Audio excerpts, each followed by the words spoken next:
बिस्मिल्लाहिर्रहमानिर्रहीम। अस्सलाम वालेकुम। Welcome back to my channel. कैसे हैं आप सब? आई होप आप सब खैरियत से होंगे। आज आपके लिए विंटर स्पेशल में बहुत ही अमेजिंग सी डिश लेके आई हूँ। अगर मटर पुलाव विंटर सीज़न में ना हो तो यकीन करें खाने का मज़ा नहीं आता। विंटर सीज़न में बहुत ही शानदार मज़ेदार सा पुलाव बनाने की जो रेसिपी है वो आज आपके साथ शेयर कर रही हूँ कि मटर पुलाव बनाने की असल और ऑथेंटिक रेसिपी क्या है, कि खाने में इसका टेस्ट बहुत अच्छा हो, दिखने में बिल्कुल वाइट वाइट सा मटर पुलाव हो, इसमें कौन से बेसिक मसाले ऐड किए जाते हैं, तमाम डिटेल आपके साथ शेयर करूंगी। तो रिक्वेस्ट है, चैनल पर नए हैं चैनल को ज़रूर सब्सक्राइब करें और वीडियो अच्छी लगे तो वीडियो को लाइक करना ना भूलिएगा। मटर पुलाव बनाने के लिए जो यहाँ पे राइस ले रही हूँ ये है कर्नल बासमती।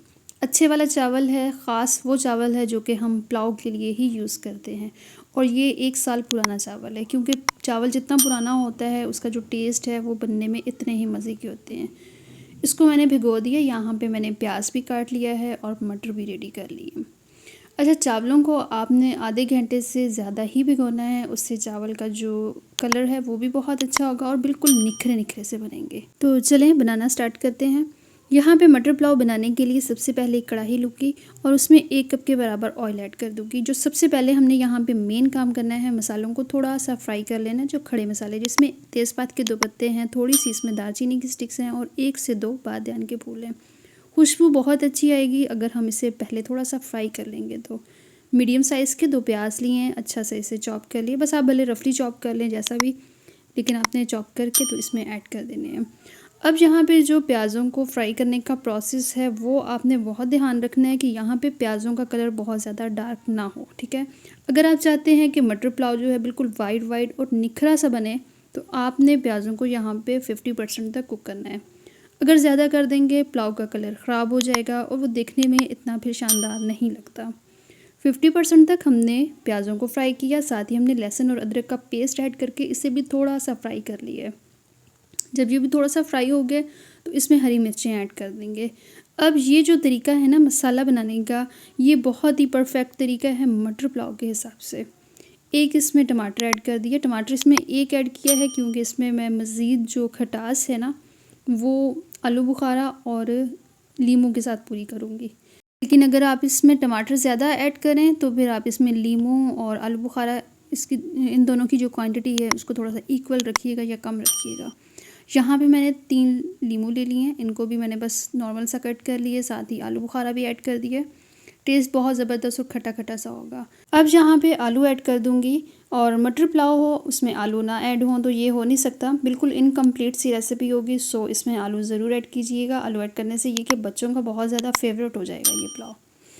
दोनों चीज़ें हमने इसमें ऐड कर देनी है, आलू मटर, और ऐड करने के बाद इसे मिक्स करेंगे अच्छा सा। अच्छा, यहाँ पे अब इसके फ्राइंग का जो प्रोसेस है वो है, ठीक है। अब यहाँ पे आपने टेंशन नहीं लेनी कि आलू मटर जो हैं वो कच्चे रह जाएंगे या हम इसमें बहुत ज़्यादा पानी ऐड करेंगे, तो ऐसा कुछ नहीं। थोड़ा सा बस आपने इसमें पानी ऐड कर लेना है। पानी ऐड करने के बाद इसमें जो मेन मसाले वगैरह हैं वो ऐड करने हैं। नमक इसमें जाएगा हस्बे ज़रूरत। और एक चीज़ इसमें ये कि आपने लाल मिर्च पाउडर ऐड नहीं करना, बिरयानी मसाला ऐड नहीं करना। जस्ट आपने इसमें काली मिर्च ऐड करनी है, थोड़ा सा गरम मसाला ऐड करना है। इसमें तकरीबन ½ टी स्पून ही हम काली मिर्च ऐड करेंगे और ½ टी स्पून हम इसमें गरम मसाला और 1 टेबल स्पून हम इसमें कूटा हुआ जो ये मसाला है लाल मिर्च ये ऐड कर देंगे, ठीक है।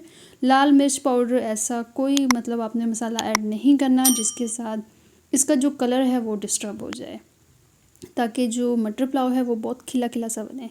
बस मसालों के साथ अच्छा सा इसे भुनाई करेंगे। उसके बाद चावलों के हिसाब से आप इसमें पानी ऐड कर दें।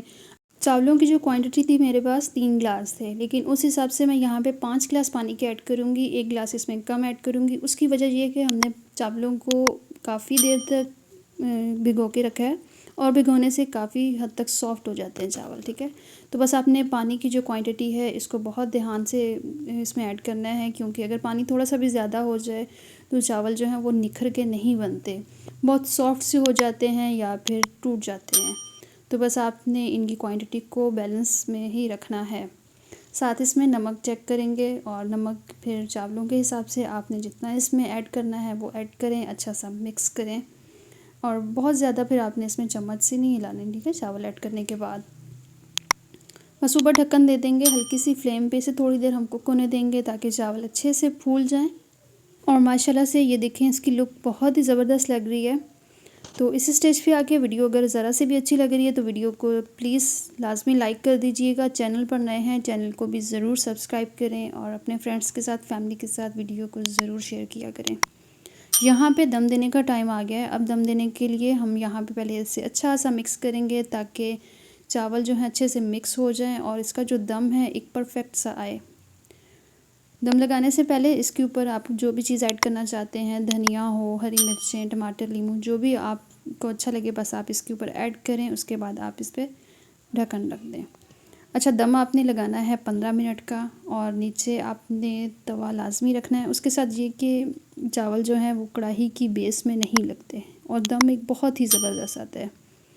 दम जब हो जाएगा कंप्लीट 15 मिनट का, उसके बाद आपने थोड़ी देर इसको रेस्ट देनी है, तकरीबन 4 से 5 मिनट। उसके बाद इसमें आपने चम्मच हिलाना है तो माशाल्लाह बहुत ही निखरे निखरे से चावल बनेंगे।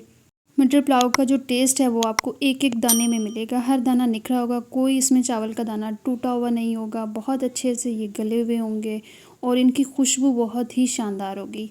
यहाँ पे आपको डिश आउट करके दिखा रही हूँ। माशाल्लाह से बहुत ही ज़बरदस्त रंगत, बिल्कुल वाइट वाइट सा मटर पुलाव बनाया है। कोई इसमें ज़्यादा डार्क कलर नहीं है, कोई ऐसा मसाला हमने ऐड नहीं किया जिसके साथ इसकी जो रंगत है वो डिस्टर्ब हो जाए। तो उम्मीद करती हूँ मटर पुलाव की ये आसान सी रेसिपी आपको बहुत पसंद आई होगी। अगर रेसिपी पसंद आई है तो प्लीज़ चैनल को सब्सक्राइब करना, वीडियो को लाइक और शेयर करना ना भूलिएगा। मेरे इंस्टाग्राम सहर फूड 493 को भी ज़रूर फॉलो करें और टिकटॉक अकाउंट सहर फूड ऑफिशियल को भी लाजमी फॉलो कीजिएगा।